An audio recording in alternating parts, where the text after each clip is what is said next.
Freddy and Juan revolutionized Levi's mine with bold-blasting fix and vintage spiral tech. In one of their most ambitious overhauls to date, mining fixers Freddy Dodge and Juan Bar have taken on the daunting challenge of revitalizing Levi's struggling gold operation, and they're doing it with explosive innovation, both literally and figuratively. Buried deep in the mountains and riddled with operational bottlenecks, Levi's mine had been teetering on the edge of collapse. Transportation of gold bearing, or required navigating a dangerous and time-consuming 180-foot haul down a treacherous road. But Freddy and Juan saw potential and wasted no time engineering a plan to streamline production, boost throughput, and dramatically improve gold recovery. Their first major fix? Replace brute force hauling with a smart, gravity-fed delivery system. A high-velocity electronic blasting system will now break up the dents or directly from Levi's hard rock vein. Instead of driving truckloads down hazardous paths, the material will flow through a 4-inch pipe stretching from a jaw crusher on level 3 to mill on level 2, revolutionizing the entire transportation process. We want to streamline the whole operation, Juan explained during a pitch to Levi and Corey. If we can get your production up 200, 300, even 400%, the small losses from material carryover won't even matter. To catch the initial wave of freed gold, the team introduced a custom-built SLLE box, a riffle-less collection system designed to reduce loss and increase efficiency. But that wasn't the only addition. Freddy and Juan also sourced a piece of vintage mining equipment that could tip the scales entirely in Levi's favor. An 80-year-old concentrating spiral, invented in 1943 by Ira B.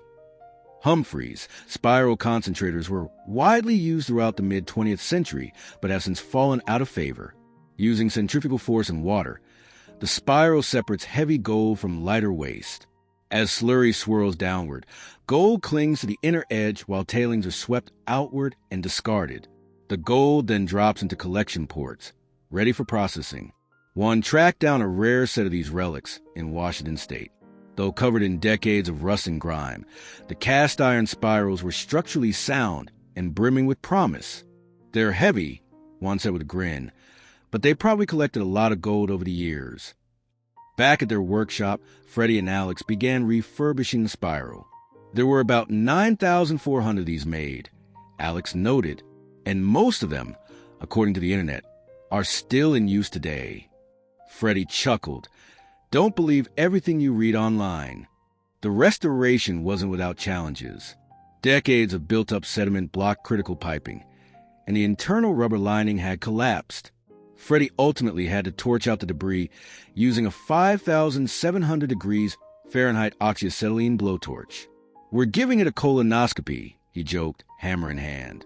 Eventually, the spiral was cleaned, repainted, stabilized with a custom wooden base, and ready for reinstallation. Once installed, the team held their breath and started the system. Material from the jaw crusher flowed flawlessly through the pipe and into the SLLE box. Freddy and Juan carefully panned the tailings, searching for missed gold, and found nothing. It was the result they'd hoped for. This is my third pan off the end of the SLLE, Freddy reported. Not one speck of gold. That means it's doing its job. More importantly, the spiral concentrator was working perfectly. With equipment in sync, Levi and Corey saw immediate results. The amount of gold recovered in a single run was visibly higher than before. Where they once struggled to fill a pan, they now had a measurable, weighable amount. We probably ran 500 pounds of material today, Levi noted, up from their previous 150. And honestly, I think we can turn it up even more. Their gold take confirmed the transformation.